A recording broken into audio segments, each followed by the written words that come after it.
Okay. Okay. Hello. Hi. Um, hi. So I have a guest today. I'm Onika from Black Dreamscape. If you've been watching our videos, you know that this is a lullaby session.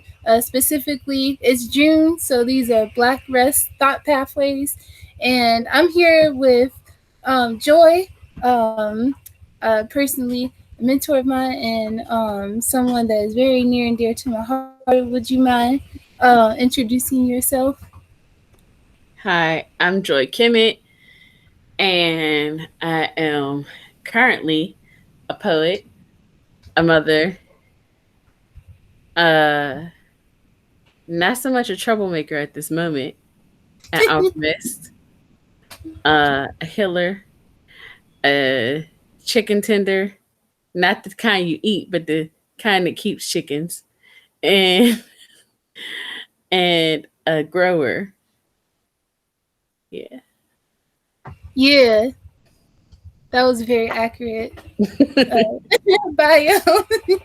um, cool. So I'm gonna start with our intro lullaby, and then today our topic is building a Black Indigenous rest practice. So I'm not gonna tell you how to do it because these are thought pathways, but I'm gonna say what I think maybe should be the elements in one, and then Joy's just gonna do her thing, whatever she would like. Okay, so here we go. As always, sit back, relax, enjoy yourself.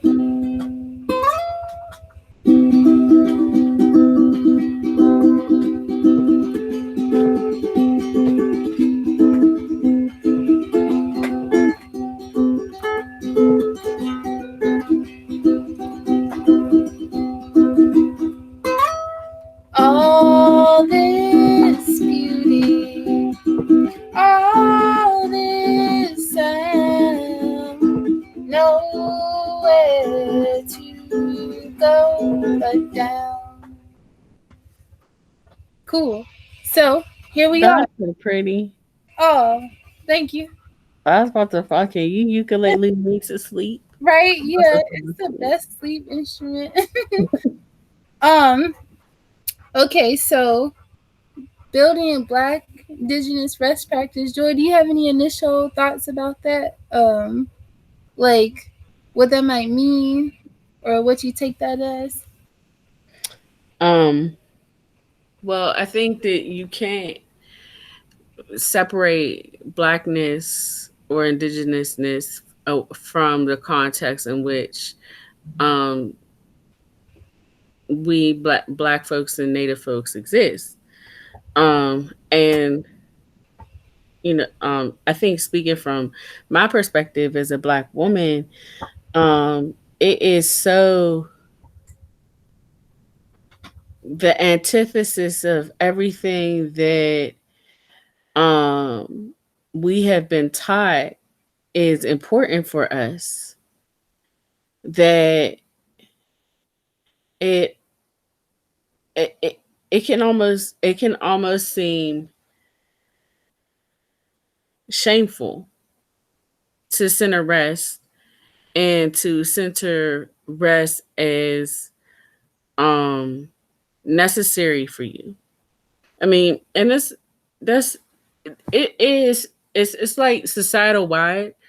Like we have this whole hustle culture and grind hard, sleep is the cousin of death. Those sort of slogans that really hold up this idea that if you work hard enough that you'll be able to achieve some sort of respite, and that you should have respite only if you earn it, and so that rest becomes sort of this luxury that that is reserved for people who are not just people who work hard enough, but people who are good enough. Um, and so I think that there can be a lot of shame around rest and entangled in the idea of rest, because there is a lot of also messaging that tells us that we are not good enough, that we don't deserve. these things. And yeah, so I think it's like I feel like I'm kind of rambling, but I feel like it's layered, so it's not just so when I think about rest practices, it's not just me thinking like, oh well, I should just go center I should just center my rest because I know it's good for me, because I know it's going to make everything function well in my life and function well for me, and it's going to bring more ease into my day and more ease into it's it's a struggle with an internalized idea that I have never been good enough, or I've never done enough, or I'm always behind, or I'm always running late, or there's always something else that needs to happen that is not about rest before I can get that reward, so to speak. Does that make sense? Yeah, it definitely does. And the thing that stand out to me, two things are like rest as the cousin of death, and this need to earn rest. Because one of the reasons why rest as a cousin of death stands out to me when you said that is because that is often when Black and Indigenous people get to rest. It's the ultimate rest, death, and it's forced upon us quickly and often prematurely. And so when we have that idea that internally we can only rest when we die, and then we also, from white supremacy in the world at large, kind of get this concept that we live our lives for the sake of white people, for the sake of others, and then we rest when our life is over. That really stands out to me. And I think in thinking of like building a rest practice for ourselves, definitely protection against that, like some quality of protection. And Joy, I wonder what you think about when it comes to like protecting your right to rest, even if you haven't done all the things, or you aren't like at the peak of success that you want to be. In what way do you think people can do that? Well, I think that it ultimately, fundamentally, healing that idea that you don't deserve it. Like, there are certain things that we take for granted. Well, I don't know if we take it for granted, but there are certain things that we tend to see as things that we deserve, even if it's not necessarily given to us. Um, Things like being able to breathe. We tend to believe that we deserve to be able to to breathe. Um, but the things that we feel like we that uh, that intrinsically are important to us or intrinsically belong to us are sort of few and far in between, because there is a sense of continuous harassment, I think, that Black and Indigenous folks experience here in this country. And one of the things that we have to do in order to rest, because it's not just enough to just lay down in the bed and close your eyes, because then you're thinking about all the thousand things that you didn't do. It's not enough to do, you know, and some, it is good to do deep breathing, and it is good to do yoga, and it is good to do these practices. And part of the practice, part of creating space for rest in ourselves has to come from um, stop uh, us not harassing ourselves.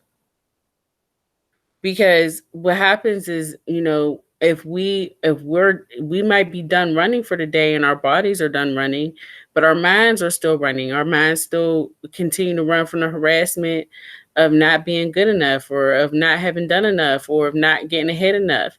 And this, coupled with the terrorism of poverty, coupled with the terrorism of insecurity around housing, around food, around utilities, around basic needs and basic rights, makes it seem like it's impossible for us to not harass ourselves to doing one more thing to make sure that something is to make sure that we'll have what we need. um and so it can seem like like having a rest practice is centering a rest practice is cute, but it's antagonistic to actually living in the world. However, I would submit that it is harder for us to actually come up with the strategies or have the strategies to survive an anti-black imperialist capitalist system if we are continuously harassing ourselves with those same tools of domination internally. Does that make sense? So we have to lay down the weapons against ourselves. We ha- and so for me, beginning to build a rest practice is not okay. I'm gonna go take a shower.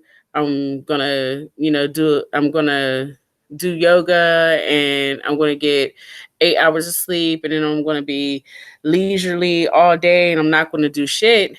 That's a advanced rest practice. A beginning of a rest practice is taking 5 minutes and committing to not beat yourself up for those 5 minutes. You know what I mean? Because when you talk about rest, you talk about you have to talk about what's happening internally and not just what you're doing with your physical body. Yeah, that's essential, especially for us because we don't often we're not often told, I guess, that like there is so much internally going on that is disrupted by the way that we have to present in the world, that if you're not addressing your emotions, then your rest is kind of like starting with this advanced rest practice is kind of like, I don't know, painting a moldy wall. And it's never going to seem important. Right. Yeah. Like you can have a rest practice and do all the great things, but then as soon as there's an emergency or as soon as there's whatever, something comes up, then it goes to the wayside. And not only does it go to the wayside, you don't go back to that practice because internally, fundamentally, you still don't think that you deserve that space. So creating that space creating that space, internally first, that gives your brain a rest, where you stop haranguing yourself, where you stop hearing, maybe your mother's voice or your boss's voice or some white kid that called you some stupid shit in middle school's voice, or whoever's voice it is, giving yourself that space and expanding that space of self-acceptance to be able to hold a substantial rest practice. You know what I mean? And you start with the things that you do first. A lot of times, for a lot of people, it does help them, but it's not consistent. It's not something um that people can that people will continue on because they haven't centered themselves in that practice. Like it's like you hear shit and you hear stuff like, yeah, this is good for, I know that this is good for me, I know this is good for people, and intellectually it's good for you, but you haven't centered you in that goodness. You know what I mean? And you can't, because you're still on a treadmill running away from all of the shit that's chasing you on a day-to-day basis in your brain. It's chasing you in your mind, and your cells are not resting. Your lungs are not resting. Your shoulders are not resting. You know what I'm saying? Your muscles is still kind of tight because on some part of you is still, you know, you still anxious. You still ready for the attack. You're still on guard. You know, and you can only create a partial rest practice from that sort of shifty ground.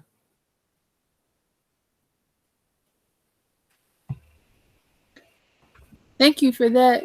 And I know what you're saying for people when they talk about when they think about centering themselves. It's like we say it, and then I think people get confused sometimes about like how it actually feels to be about yourself, especially when it comes to like that particular kind of health. You're a miracle worker. It sounds like it'll take a miracle. So what do you think people can like remember or continually remind themselves, even if they fall off, to make this miracle happen, and what joy will come from it? I mean, I think the practice that I said earlier, like starting with 5 minutes and taking 5 minutes to breathe and not beat yourself up. And when I say not beat yourself up, I mean not judge yourself for 5 minutes and just be with that aspect of yourself. And then when just be with yourself for 5 minutes without judging yourself. And then you increase it to 10 minutes. Then you increase it to 15 minutes. Then you increase it to 20 minutes. Then you increase it to 25 minutes. You increase it to 30. And whatever comes up, you just be with it. You know, you be with it. Even if a negative thought comes up, like I'm like, oh my God, like I have so much shit to do and I'm just sitting here judging. I'm just sitting here you know, trying to have a rest practice. That's so stupid. And you just like, that's an interesting thought. Just breathing on out, you know. Um, there are other practices that you can do to disarm yourself. And when I say disarm yourself, I mean what I said earlier, literally lay down the weapons against yourself, that are more in depth, that sort of get under the bottom of them. There's a EFT touch phrase. I deeply and completely love and accept myself unconditionally, just the way I am, no matter what. That I find can be very potent in not judging oneself. But if you can create a crack and just a moment in time where you can be with yourself lovingly and gently, then you can create a life where you can be with yourself lovingly and gently. Part of the reason why people don't do that is because people think that there are certain ways that you have to be in the world in order to survive. And one of the ways that Black folks have been taught to be in this world in order to survive is to it is to work themselves to death. We know that. That's what we talked about at the beginning of the call. What happens when you start thinking that there are alternative ways is the reason why it gets shut down is because we think it's impossible. We think we start thinking it's impossible. We start thinking that it's going to put us in danger if we are gentle on ourselves, if we don't worry about every single thing that comes up, if we take a break, if we take a breath, if we take a pause, we start thinking that we're putting ourselves in danger because we can't afford to do that. There's a saying, you got to work twice as hard to get half as much. You know, um, and so we have all of these aphorisms, but also these internal understandings about the way the world works that makes a real genuine rest practice where you center yourself seem like something that will endanger your ability to survive. And so that's why I say, like, you jumping into a rest practice is cool, but as soon as a crisis comes up, you're going to go right back to whatever survival beliefs that you had before you started the rest practice, because you're like, that's fun, that's cute, but playtime's over. Now I got to get serious and go back to the real world where, the bills are due, where, my boss is being an ass, where everything's fucked up, and where, and where if my Black ass don't do it, then that means I'm disposable, and that means I'm gonna be on the streets. That means I'm gonna be without food. That means my kids ain't gonna be taken care of, and all of the list of shit and the list of people that is dependent on you to take care of everything is on your shoulders. And that's why it's important to cultivate spaces of self acceptance and self love and self and self non condemnation first, because it lets you know that there are alternative ways of being that are possible. And if you don't first have that, if you haven't tasted those alternative ways of being, if you haven't tasted, if you haven't been in a space where you've been allowed to just be freely and wholly yourself, if you haven't been with yourself at all, you cannot cultivate a breast practice that's going to sustain you.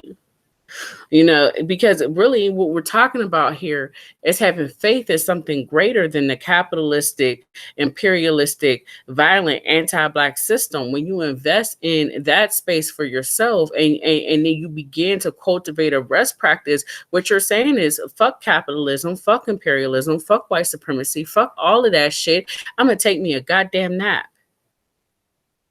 You know what I'm saying? And so then you're not even contending with the shit in your life. You're contending with epigenetic memory. What happened to our ancestors that laid down and took naps? You know? And so people, and this is why Audre Lorde said that self-care, because people really be talking about self-care, and then they be quoting Audre Lorde, and they be saying self-care is an active, revolution. It's not a luxury, and it's an active revolution. But I don't think that people, especially people especially people who are not black, not indigenous, do not understand what the fuck that phrase actually means.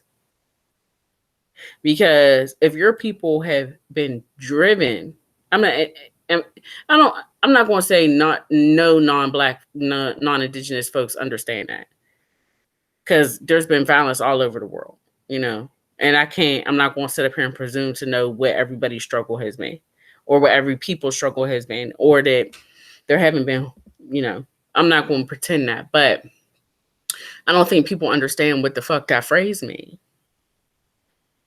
you know. Like, this is that's a revolution from the cellular, the spiritual, to the material. You know what I mean? That's a revolution on just that's a revolution that uh that has the capacity to break the strongholds of capitalism, of imperialism, of white supremacy over us. Because when we determine that we who have been defined as objects, and I'm talking about black people here, have been defined as objects, when we decide for ourselves that, you know what, I'm gonna take a damn rest, I'm gonna take a damn break right now, then we have just stepped out of the category that has been given to us. And that's why there has been such violent backlash against us having the space to fucking rest. Because our lack of it upholds the upholds this idea of who is it upholds so much. I can't think straight a little bit. I got a little headache. But I hope you see what I'm saying. Like, No, it's definitely. Yeah. It's clear, Joy. It's clear. Especially because the objects aren't supposed to rest. We're supposed to, well, we're objects, so we're not human. And we're supposed to be programmed in a way that we don't even think about that. And I just think what you were saying earlier about understanding the self and the need to center the self, we touched on it a little bit, but you reiterated that that is particularly special to us as Black and Indigenous people, not only because, like we've been saying, or like other people say, that it's the world we live in, but we just, that freedom is taken away from us, and a lot of us don't really understand what the self is when it comes to like our, even just like our likes, our interests, absolutely not. yeah. And then rest, um letting that go. I think that idea that we aren't allowed to be interested in uh deep sea fish, or like we, it's not cool to be interested in many forms of crackers or something like that. And when you get along with your friends, you always got to talk about depression. I Right. think like, yeah, that's what But when you you can't build a world like that. right, You can't build a world. You can't build a future, and the only thing that you talk about is the thing that's killing you. There's no future there. And I'm not saying that to say we never should talk about it or it should never come up or it should that's some ridiculous shit too. But there's no future. There's no world to go to if we not built in it with, the things that we love. And we can't build it with the things that we love if we don't know what those things are because we have never met ourselves. And we can't meet ourselves if we don't have space to, and if we don't rest enough to actually have thoughts that are not given to us by worry, fear, anxiety, and programming. yeah, that's so on point. And um when we meet ourselves, like that kind of work does take energy. And again, a dog's mad. um that takes energy, and to find that energy you have to be able to restore it. How do you restore it? Rest, sleep. Yeah, it's all for circle. But that healing work, I mean, also don't want to like forget that that takes a lot of ammunition and a lot of practice on our parts. And like I said, that takes a lot of mental energy. It's exhausting, so we want to keep be able to do that. Yeah, I think rest is because rest is like rage in that people only see it in a very small form. Like people only see a very small sliver of what it actually is, what it actually does, what the point of it is in your life. So when I talk about rage now, we're talking about rest. But rest is people are, when you can only communicate with divine and with spirit, with your ancestors, if you are in a state of reception, you know, and so that you can't connect if your head is full of junk. You can't connect to the messages that you receive. And when I say the messages, like you, when we talk about the world that we want to bring forth, that's not going to happen without a relationship with our spirit, without a relationship with spirit, without a relationship with divine and with our ancestors. It can't happen. And without the space to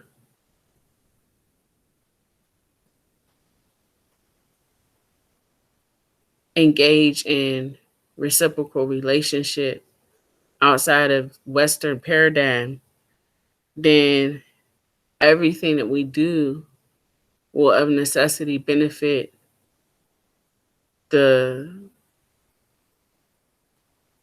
imperialist regime because it's done without that connection and it's done without that interaction, it's done without that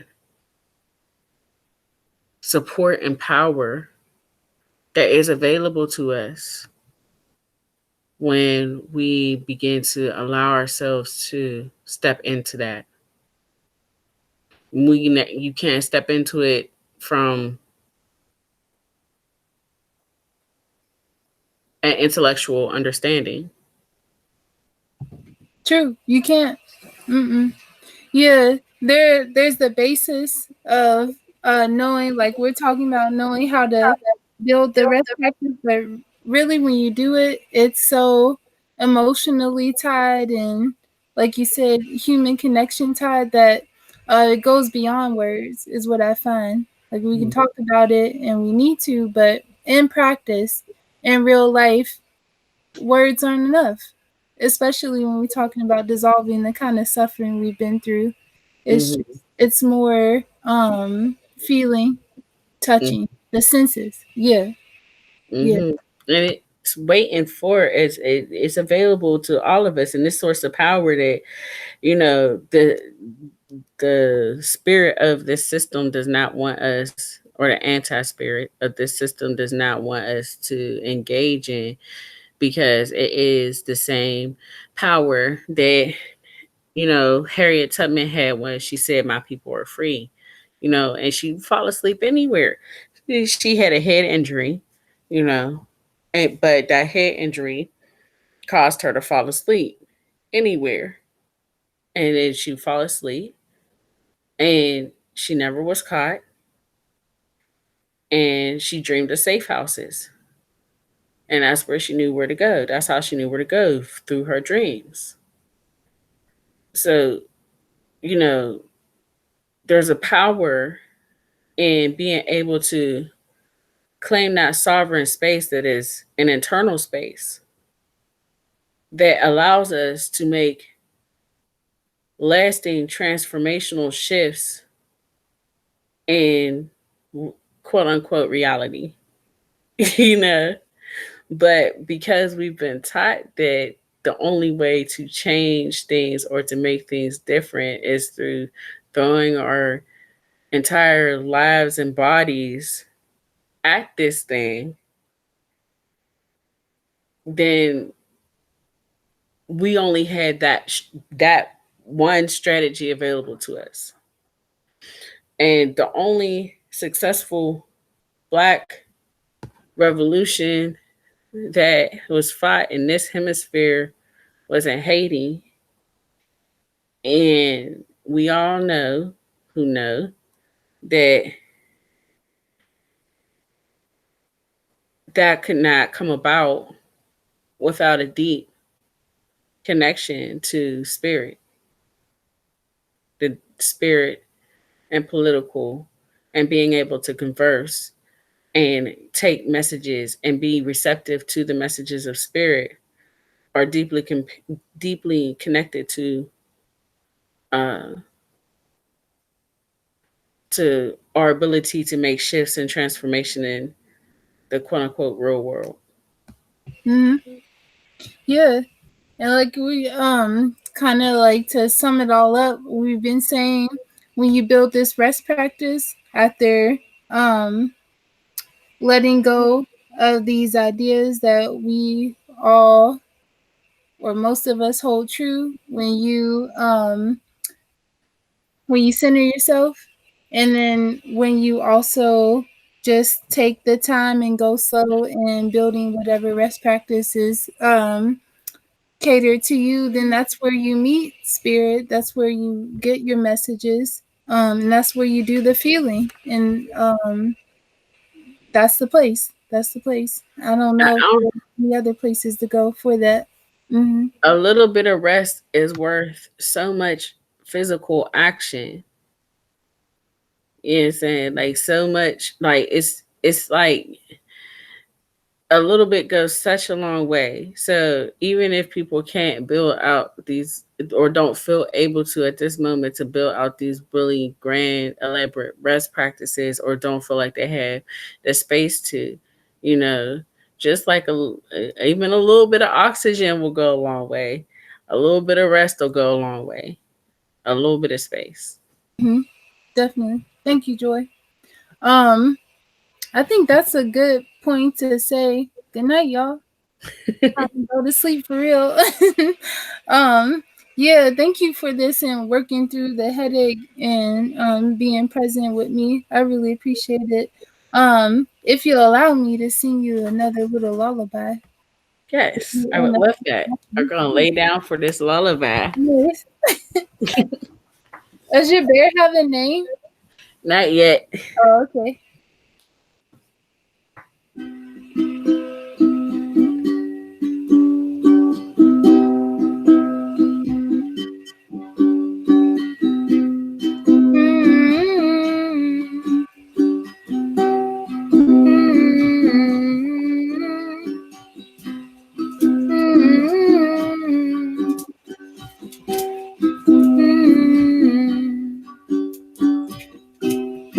Rest will come.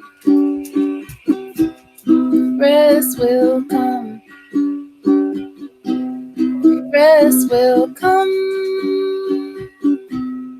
Rest will come.